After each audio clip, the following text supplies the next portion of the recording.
So having another channeling session and driving, which is always my fun time. It's where all the real good stuff comes. Well, it's because I've got a direct connection and I'm actually healing while I drive. So I think I've said that before, but I'll say it again. Driving propels me forward. So when I'm channeling and driving, which is often when I'm by myself, I find it more difficult when I've got passengers. But anyway, I'm driving by myself for a stretch of road. It's really beautiful that I discovered the other day with a friend, so I'm doing that one by myself now. And a lot of the energy from friends and family and that have been part of my releasing and part of my healing are really fully coming up now, and I'm seeing things in a complete mirror to what I did earlier. And it's really interesting because the moon has been doing some really crazy mirror thing. I swear it's not just me, because several other people have seen the same thing, unless we all drank the same drink. Just kidding. We have seen the moon like flip it, mirror. We'll look at it and it'll be facing one way, and then a couple of hours later you come back and it's moved up but facing the other way, and it's thinking, are you actually doing that? Or even just in the blink of an eye, I'm sure the moon was the other way around. How much time's passing, like it's maybe there's something in it anyway. But the moon and the moon phase is pretty cool for me right now. I just won't even get into all of that because I'll get too carried away with it, and I need to get right into the nitty gritty because some really shit energy just came out, and I considered stopping the car just so that I would be able to concentrate on driving, like purge a bit of this stuff out and carry on driving. But I've decided to do it this way, and I'm fine. I just had a really angry realization, which is just my perception of something. It's not that anyone's done anything to me, it's just that I've suddenly realised that a whole situation is in the complete reverse, and through music yet again. And I've got a couple of ideas actually, so I might just not quite let the cat out of the bag just yet on this one, because I've got a couple of new ideas on how I'm gonna get the message out, because I haven't actually told anyone. I've got a YouTube channel at the moment, so I'm just playing around with a few different things, getting some advice, sounding out, doing a bit of market research if you like, just really nutting out what it is. Holy moly, sorry, there's a bit of a landslide happening here. Rocky area. This stretch of the road is called the Akatarawas, and it goes to Waikanae, which is where I'm headed to pick up a friend of mine. And I actually didn't realise that this road takes me all the way through from Upper Hutt all the way to Waikanae, so it's 1 minute difference than going on the motorway. So no traffic, no lights, no congestion. For saving 1 minute, we might actually even lose the minute going this way. Might be a minute quicker, and all that. Anyway, lots of native bush and it's beautiful. But there was a landslide, and it's a very skinny road. It's like a single lane, so hopefully big trucks don't use this road, or they'll be doing a lot of reversing.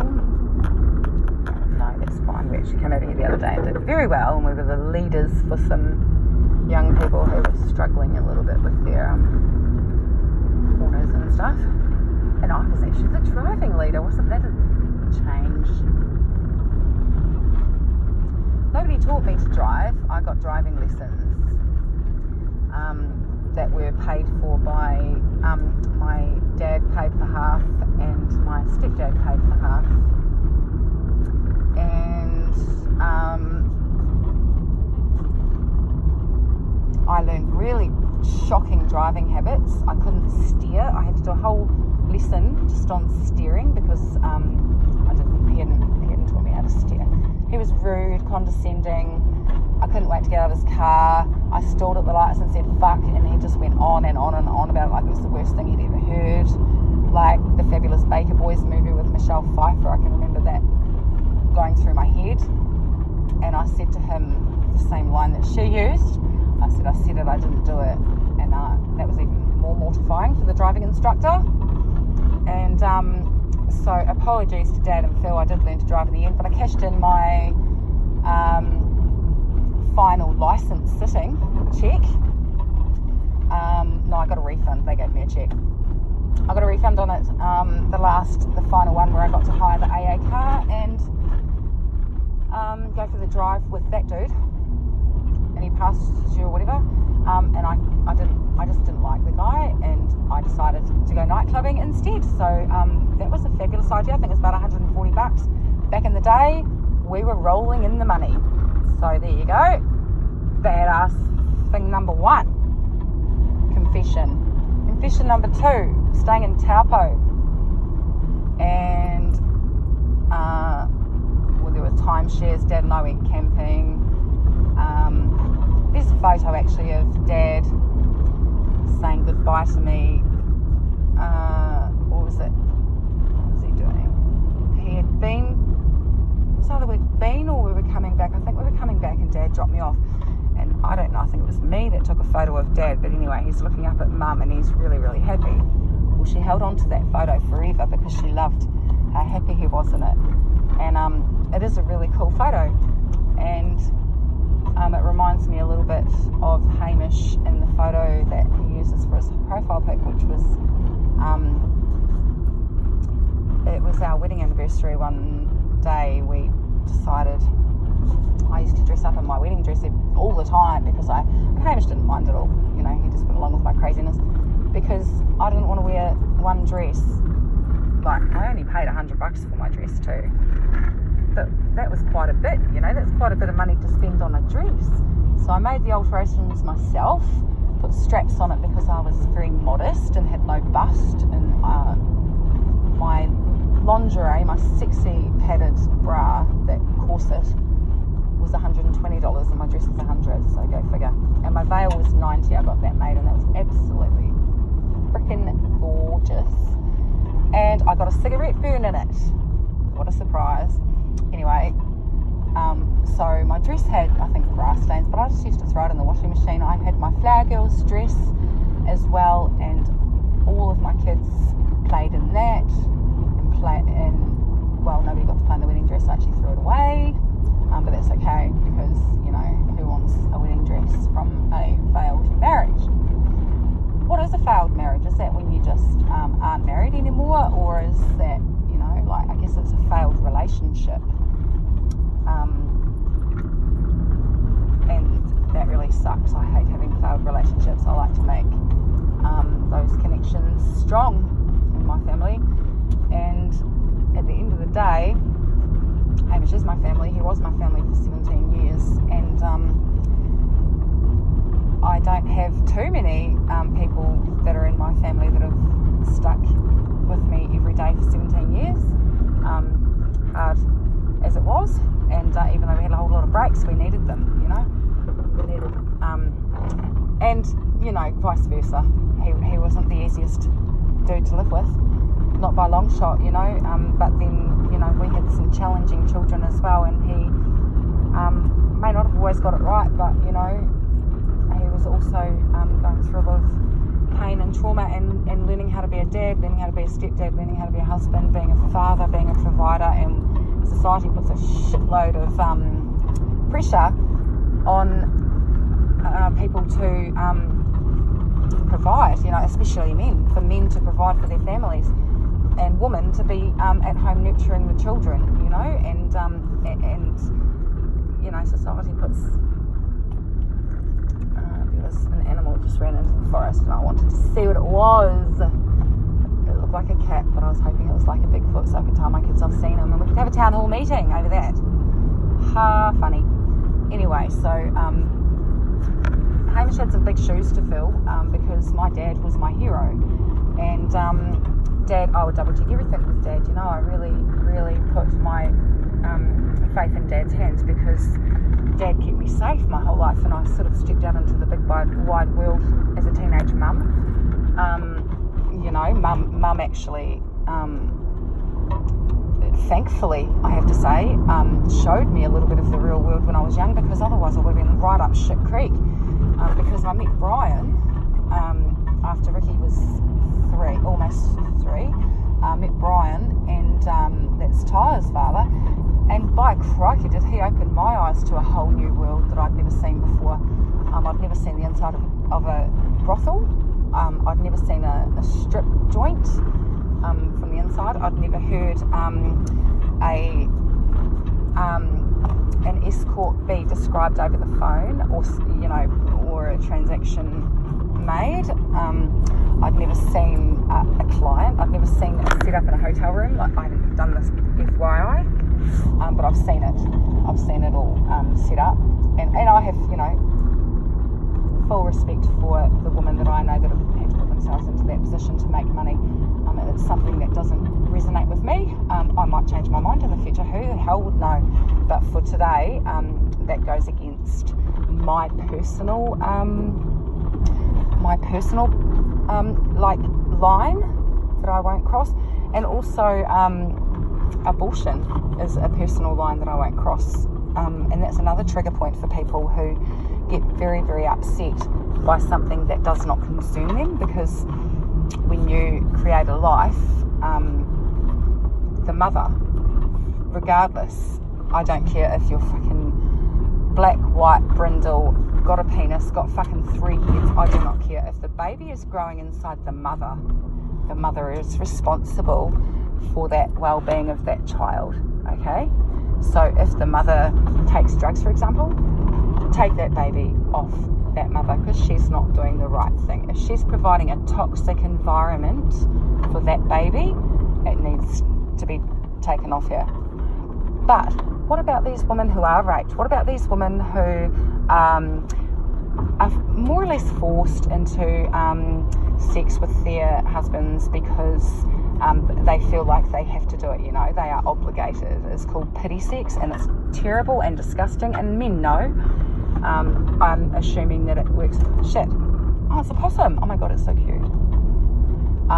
It's like a baby. Yeah, anyway, I'm assuming it works in both directions, where men will, please women sexually because they feel that they have to. They feel that it's their duty. It becomes a chore, It's like, it's your turn to take the rubbish out, It's your turn on top, or whatever, like it's, well, if you buy me those, well, I'm not going to touch you because you did that, so I'm going to remove my sexual connection from you. I'm not going to hug you. I'm not going to, that's not unconditional love. And we somehow, for whatever reason, sell ourselves short and go, well, unconditional love's fucking impossible. Nobody gives a shit.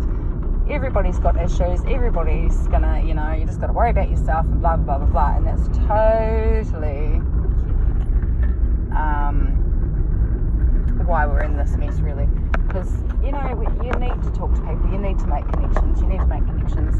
And unless we want society as a whole to improve, we are not going to improve a goddamn thing until we start, first of all, looking in the mirror and changing ourselves. Now, how do we do that? Because it's a really fucking hard thing to do all by yourself, is learning to love yourself, because you need reassurance along the way. You need people to say, hey, I love that about you, and you go, yeah, I love that about me too, actually, thank you for pointing that out. I might work on that ability or that skill or that part of myself that I really enjoy, or that I'm really passionate about that, or thank you, I recognise that in myself. I mean, we don't have to talk like this, but I do with my friends, because why the fuck not? It certainly beats talking about who's doing what down at the bloody local blah, blah, blah, blah, and who's not paying, and who's got this one and that one, and who's pregnant, and who's, aren't they having kids yet, and is he gay, and oh God, did you see her haircut, and is she wearing that dress again?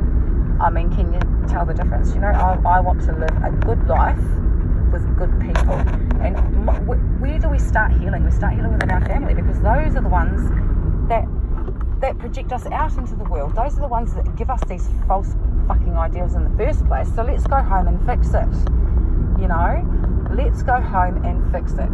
I have learned a hell of a lot from life, from the people that I've come across, and I will be grateful for every single lesson. But I don't want my children to get to 43 and realise what went wrong. And this you might think that my behaviour is extreme and that I've had this massive breakdown and everything else. Let me tell you, this shit happens constantly in everybody's family, but they just don't live stream it. Now, don't tell me that you cannot identify with some of the things and some of the behaviours that I have gone through, because you will have, in private, in the privacy of your own home. In your car, you might scream, okay? It might be as subtle as it gets. You might scream all by yourself or punch a pillow. But everybody's got a dark side and everybody's got a light side. And until people, really actually embrace it, then you don't understand it. You've got to come into balance with your dark side and your light side and accept the fact you don't have to squash your dark side at all. That is who you are. So that is why it's so hard to keep, being happy when you're trying to be positive all the time, because that does not work. Life is not positive. Life has huge big dips and huge big rises, and grief and loss, and you can't just say, there's life after death, so that's fabulous, that person's gone on to a much better place. How the fuck do we know?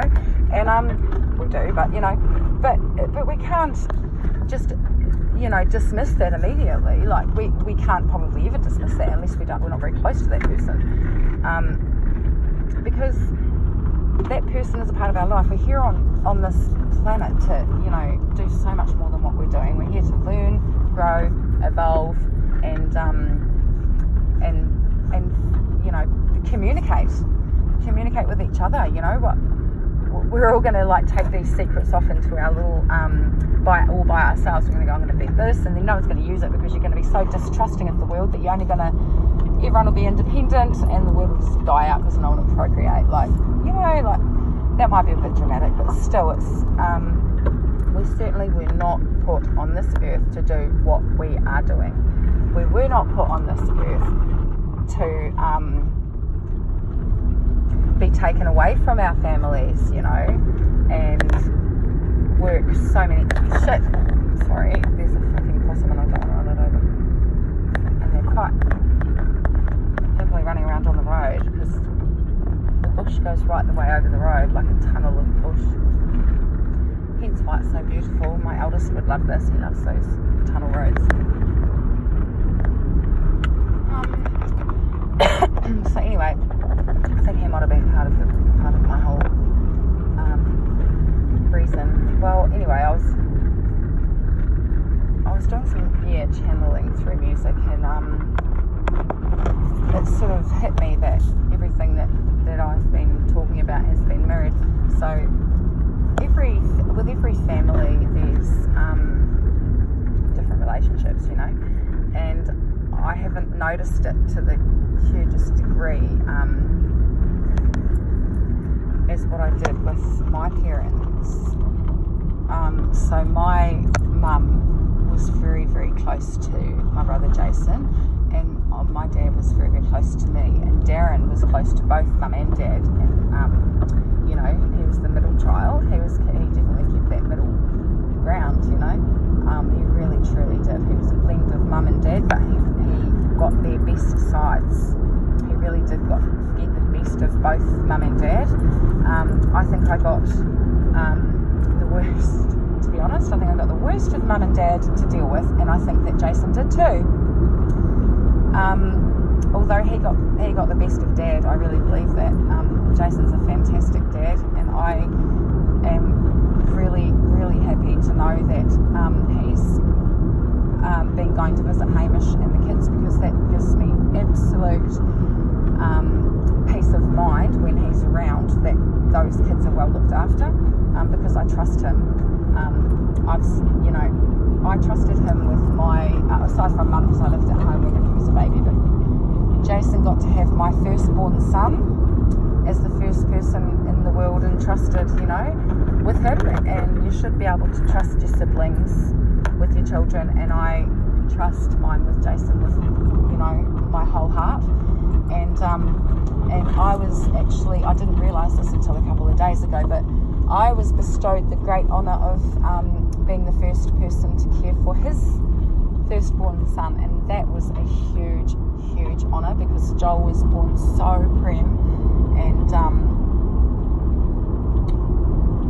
they've had some tragedies, that there's some reasons why it would be hard to leave your little guy with someone and go off and enjoy yourself, but his mum and dad did manage to do that, and I'm so grateful, and I hope that it's because I put my whole soul into making sure that little guy was okay, because I know that's what Jace would have, done for me, and also for Joel, because I love Joel's little pants, he's just so freaking adorable. And Anne-Marie is, I couldn't ask for, I've never had a real sister, and I am so grateful to have Anne-Marie and have other sister-in-laws that I call them. I've still got, once the girls that met Darren in his life, they never left the family because they, people want to still be close to him, and it's those people that have been showing me huge support, and also boosting our family up as a whole. And I'm asking, people like that to start speaking up, and I don't know if people are ready or what, but maybe they're speaking up in their own families, because I've seen a lot of families come together from my truth. I've seen me be completely abandoned, and that's just, obviously I'm tough and I can handle it, but for everybody else, everyone's making these incredible connections, and some of my family, most of my family, the ones that I call my family, that's my mum's entire side of the family is who I call my family. When I'm bitching about the family, those are basically just the Cornforth family. I don't have an issue with any other members of my family, and I don't have an issue with Amanda, but I do, or Uncle Graham for that matter, I beg your pardon. The rest of them I do have an issue with, and I have very good reasons to have issues with them, and they might want to have a think about those reasons and stop doing nasty things, because I do feel your energy. I do know what you're doing. I know that you're having an absolute field day with my name in your mouth and your actions, and you think you're funny and you think you're clever or spiteful or whatever. I do know. I'm not stupid. I know these things. I get told things, and I just know things. So I'd really like it to stop, and I'd like you to stay away from my children unless you're prepared to go through a supervised channel until such time as everybody's satisfied that you are safe to be around the children. And that goes,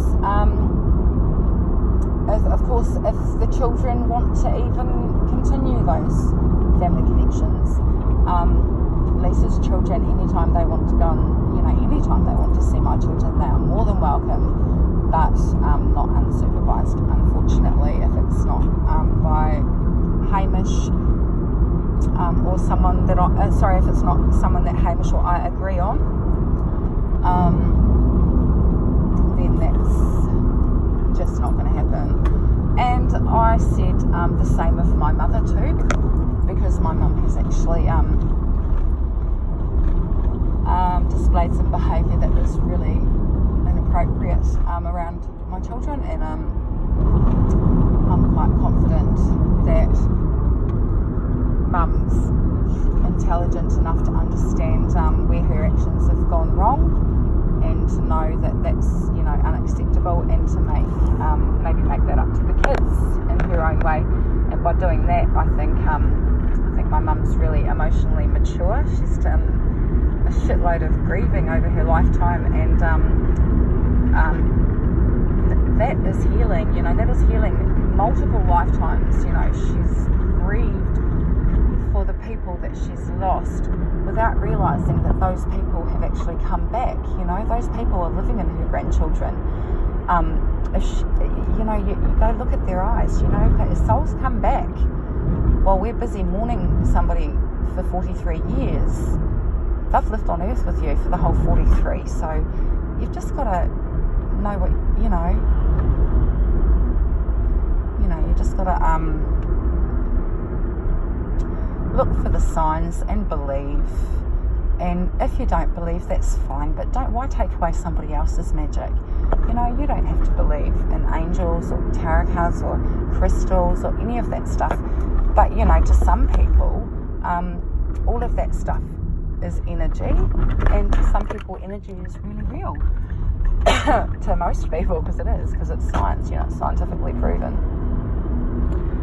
That things are all energy, and they all have a frequency and all have a vibration. So if you tap into that, if you know how to, all kinds of wonderful things start manifesting. And I don't need to prove that to anybody. I mean, I think I'm living proof. I've had a whole lot of misfortunes, but from them have come absolutely incredible blessings. And I would like to say that I would change this year, but I think in hindsight it's going to come a time where I'm going to say, well, it's probably very soon. The year was necessary. It was necessary to show everybody's light side and everybody's dark side, I believe. And I believe that my kids have been real troopers while they've waited for everybody to sort of get their shit together and properly put them first. But their emotional needs are 100% being neglected, and I would really like something to change there, because so I just need that plug out so that I can talk properly. So something's got to give there with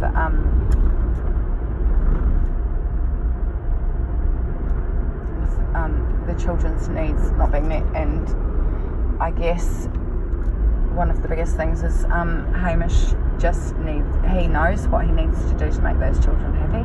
I am not going to ever take those children off him. I've never attempted to, and I have always tried to strengthen the relationship. In fact, I had actually gone to the lawyers and on Friday and said, I have really, really objectively looked at this from all the angles I can possibly look at it from, which I hadn't, by the way. I hadn't looked at it from theirs. So I thought that I had looked at it from well, I had. I put myself in their position, and I thought, what do I want? And the children want this to be over. They want their stability, and they want to know where they're going to live full time. They want to know what the fuck is going on. They want to know when they're going to see me. They're going to, they want to know what's happening. And I haven't known what's happening, so I haven't really settled, because I find it very expensive to live by myself, and I'm just really not enjoying too many people's energy around me at the moment. I'm really just needing a whole lot of time to myself. So I've been really lucky that I've got some really good friends that understand that, and they'll give me, some time to myself, and let me stay. I've got, a couple of really, really awesome people, a few actually, where I can get some time out and still be in their company and still be in their presence, or just, say, I'm just going to pop off for a walk. And that's fine, and they're like, yeah, don't, have a great time, or whatever, enjoy yourself, and know that you are actually going to get some of your alone time too, that both people are going to have that break in the connection to do their own thinking and pondering and tuning it over, channeling, whatever, however you do things. Journaling is actually a really good one, if you which I get told all the time by my guides that I really should journal. I mean, I get messages all the time saying I should be journaling. I find my journals, I find pens, I buy pens, still not journaling. Am I going the right way? Yes, I am. Looking at my beach. Still not journaling. And a dream journal is another one, and I highly recommend this, because I'm just my own worst enemy. It will take me all week to remember a really good dream that I should have written down, because I'll remember another piece of it a week later and go, oh my gosh, that was important, and then look that dream up. And I mean, I do know quite a bit of what the meanings are anyway, pardon me, and then I just get that confirmation.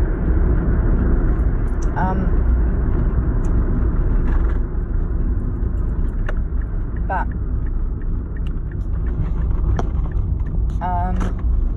when you write the dream down, then you've got it for future reference, and you can actually see how you can create even the dreams that you dream about in your head.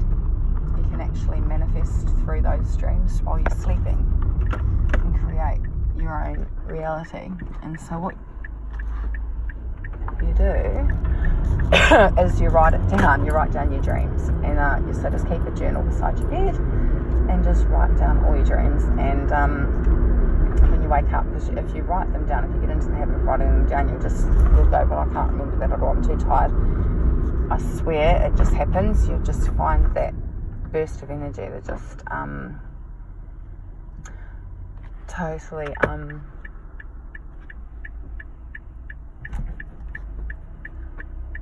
write out that dream, and remember the details that you meant to remember. By putting pen on paper, it just does something quite different and powerful when you're putting words on paper. So be very careful and mindful of what you put into writing. Text messages and electronic messages are really powerful, but there's nothing as powerful as a pen or pencil and paper and drawing it. Or art, art is really expressive. Write poetry in that, when you write it down,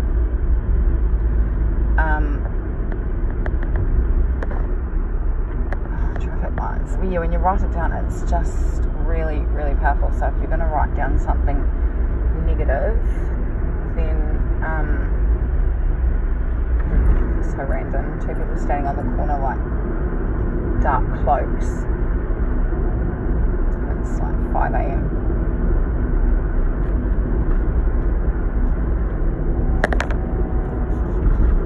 So anyway, I'm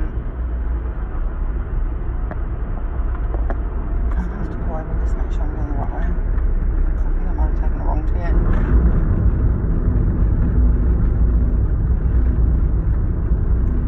So in your dreams you can get a whole lot of messages, and there's heaps of dream journals online, and I've found I think it's just called ABC Dream Dictionary or something. It's one of the first ones you go to on Google, and it's really, really been spot on for me every time. So I sort of tend to think that it's okay. And if I haven't got a message or they haven't got the dream, which is rare that they haven't got it, because they've got like literally everything in that one.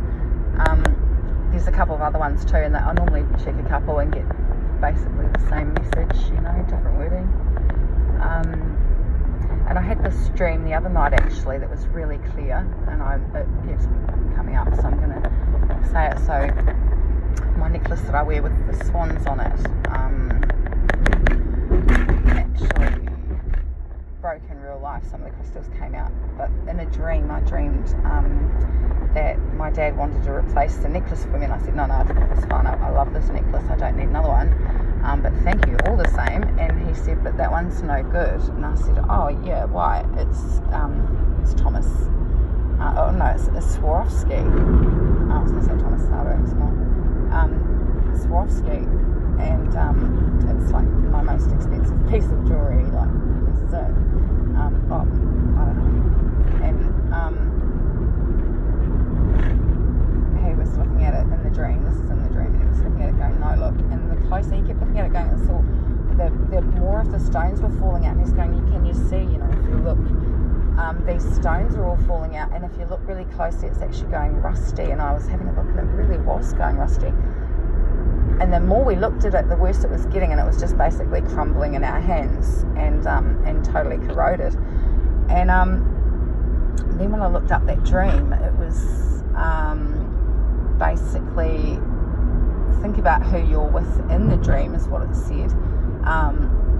Think about who you're with and who you're letting dictate your life. And I thought, well, goodness me. And what are they telling you? Well, Dad's telling me that I'm rotten to the core, basically, that I'm corroded, rotten, and we don't wear you out in public. You know, that was the message loud and clear that I got from that dream analysation. And it had real life overtones as well, with some conversations that I'd had with Dad. So it was really quite an interesting realisation, you know, of what that dream meaning was and what was going on in my life, and what is going on in my life, and how accurate, you know, that really is. I did put my dad up on a really massive pedestal because he belonged there for me, and I think Mum has managed to, you know, Jason and Dad in Jason's life was Mum in my life, so they definitely were evenly matched. Unfortunately, I believe the emotional damage that was done. Where the fuck am I going? Yeah, the emotional damage that was done is the same.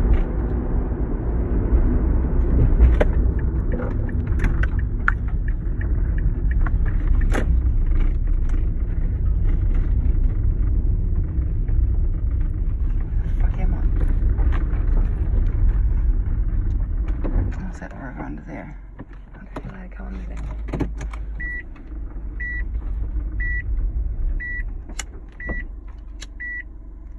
I have to Google. This is private property.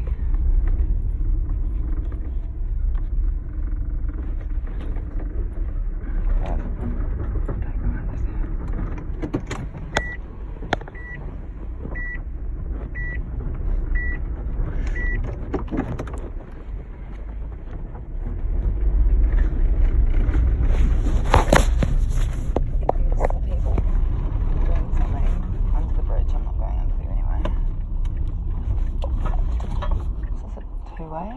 Yeah. That would be terrifying if I went one wrong way down the road. I think most New Zealand roads are both ways. Most of the highways anyway.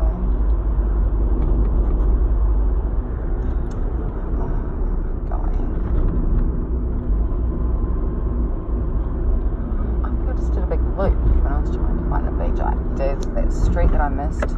Darn it. Oh well, we're only going again. Give way to oncoming traffic. Yeah, so this is a really big purge, if it's still recording, hopefully.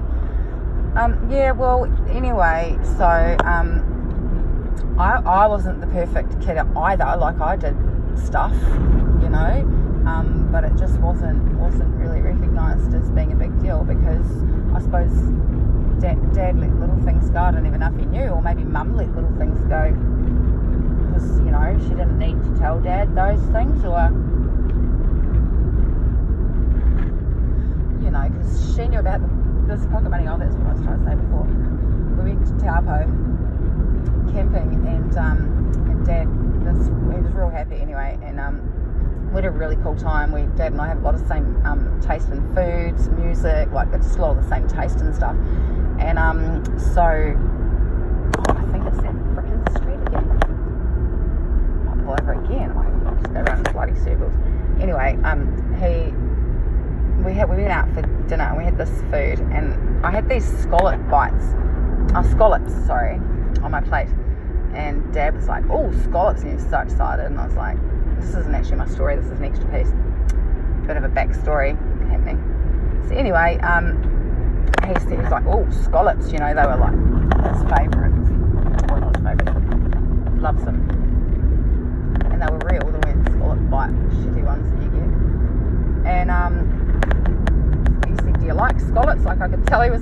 was going to give him my scallop, and it didn't even matter. I'd never even tasted a scallop. I was like, I'll taste one, so I hadn't, but I really wanted to, but I didn't say anything, and I let Dad have my scallops just because I knew how much he really wanted those scallops right then and how much he enjoyed them, and it gave me more pleasure to just go, oh no, I don't really like scallops, and give them to him,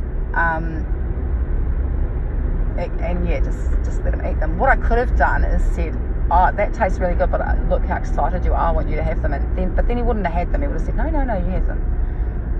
Well, I think I'm trying to make a point here about why we do the things we do, so we don't, he would have felt bad if he knew that I really wanted the scallop. I have gone past those drawers. I'm going around in a circle now. I'm going the right way now though. So he would have felt, I wanted him to have the scallops, and we would have made each other feel bad, and then I would have felt bad that he felt bad, and it's just a fucking cycle that never ends. Where if I had said, maybe, oh look, I've never tried them before, but I've got all this other stuff that I actually really love, and look how much you love scallops, how about I'll have one and you have those other three, or have many more on the plate, because you look like you really, and I don't know, word it differently so that he knows that I can recognise how excited he is about having a scallop, and I really want to give him some. Maybe it wouldn't have the same impact, who knows. Or I could have said the next day or after the meal, I could have said, you know what, I actually really enjoyed that scallop, but I could tell you we're going to really enjoy them so much more, and I can always order them another day. So that was, I knew I was like, right, next time I see scallops on the menu, I'm ordering those. But what I'd done is made Dad think I didn't like scallops. So if I was with Dad, I would be aware of the fact that he thought that I didn't like scallops. I don't think that actually became a thing with Dad and I, but about me not liking scallops, and I might have come clean, I don't know, but I don't think I didn't come clean, I just said I do like scallops. But that whole little mini situation could have really been changed if I had, just been, rather than tried to spare feelings, I could have done it in a different way and still spared feelings, but been truthful about it, and it just makes you feel a whole lot better than when, a lie comes out. So the truthful part, and that's exactly what my point is, because this meal happened, and then we went to pay for the meal, and Dad had a great time, I'd had a great time, we'd had a great camping trip. I was really lucky because it was some one-on-one time with Dad and I, and it was the first time I'd ever been away, with Dad, where it was just me and Dad. There was always someone else, and so me and Dad got to do this camping trip. It was a timeshare thing that he was doing, like you had to go and listen to this timeshare presentation, and you got free accommodation, and he chose to take the tent up there, and I think you got, there was some deal anyway, but he took the better option of getting accommodation at the campground, and I think you might have got money in addition, or meals or something. There was some bonus you got. Anyway, but we had a great time. We had a real blast. We really enjoyed each other's company, and I think it was afterwards that Dad was, smiling up at Mum, and maybe he saw Mum in a whole new light at that point, or he was just very happy. We'd had a really lovely time. But anyway, back to the actual point. When Dad pulled his wallet out to pay for the meal, I put my hand out just being silly, and he goes, ha ha ha. And then he goes, oh, hang on, I haven't given you pocket money to you yet, have I? Here you go, and slipped $20 in my hand. And I was so gobsmacked because he had actually given me my pocket money, and I had the opportunity to go, no, you have given me the pocket money, or to take the extra $20. And my conscience got the better of me. No, it didn't actually. My little devil on my shoulder got the better of me, and I was sort of caught off guard, and I took the opportunity, and I just took it. I mean, my kids have done this to me too. They've relied on the old fading memory to get something out of me a lot of times, but we joke about that, and we're honest about it, and we laugh about it. And I say, look, if I've genuinely forgotten something, I need you to remind me, and most of the time they'll just laugh and go, nah, I'm sorry, I can't do that to you, Mum. But we made it more honest, probably because I was really conscious of that. So I probably had to feel that guilt from doing that, and I still feel guilty. So one day I'll just give Dad $20, and that'll be for that. and it was really, I didn't really mean to give it back, and then I did want to give it back, and it was like, is it too late now? Because I've already been dishonest. Like I felt like it was too late to fess up, and it never is. It's never too late to fess up with your parents, really. I mean, here I am, so much yet. I was 14, so it was 30 years ago. But yeah, it probably would have made a whole lot more a sense for me just to go, oh, Dad, and Dad would have really, really appreciated that honesty, because I don't have my kids when they've gone off and had a think and come to the right decision by themselves, and that was one that I didn't come to the right decision on. I felt terrible, and to be fair, I told the boys that little secret, and they thought that it was fantastic that I'd sort of got one over on Dad, and they found that great, which means I believe that they felt like they weren't really given stuff from Dad. I think that definitely from Dad I got a lot of stuff. I don't know, I definitely got more time and energy spent with me. I was more receptive to Dad though, like I would listen. Girls tend to. I wasn't rough and tumble. He would have a lot. He was very academic and he would have a lot to say, and he would say a lot. Mum was more spontaneous and rough and tumble and yelly. Mum was very yelly. I try not to yell because I sound like my mum, and I don't, when I yell, I can hear my mum yelling and I can hear my dad going, don't yell. That's what happens when I yell at my kids, and I hear it in my head and I think, oh, that's awful, because it is awful when she's yelling. It's like a direct, and when I yell too, when anyone yells, it's like a absolute piercing in your head. There's no connection that you can make while that screaming's going on and while that yelling's going on. It's just noise in your head. And it must have been torture really for Jason to have the person who absolutely, gave him this unconditional love to also be so manipulative, and to watch her be so manipulative with him, and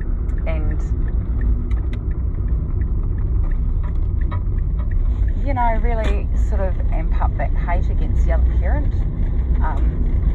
and make them not like that other parent.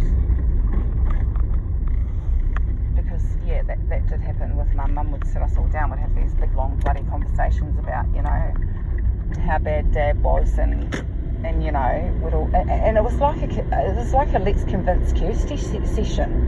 That was what it was like. It was like a let's sit down and convince Kirsty that Dad's a shit person, that he doesn't love her. Like, what the fuck is up with that? I mean, I can relate, because I totally believe the same thing's going on in the house with my kids. But I feel like, I'm not privy to their conversations, but I feel like I've got no one watching my back. I feel like I've got no one in my corner when my name is being flung around, and the kids are not going to know. I mean, I got told some really, really crazy things about my dad that were totally untrue. But some of it, I don't even know if it's untrue or not. So, how am I gonna, stuff that I wouldn't even think to question, because it's just silly. There's so many silly things that I was told, real major things that I was told that were lies, but just silly little things that just digs, all the time, and they didn't need to happen. And I've been very aware of that, because that happened to both of us. Jason got it from Dad. I got it from Dad too. He would make remarks about Mum, and especially when they separated, that's when they really fucking amped it up.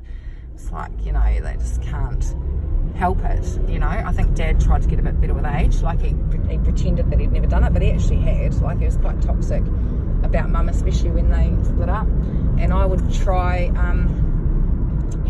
Dad definitely matured, don't get me wrong, but it was still happening. So it's not like, you can just fucking ignore going?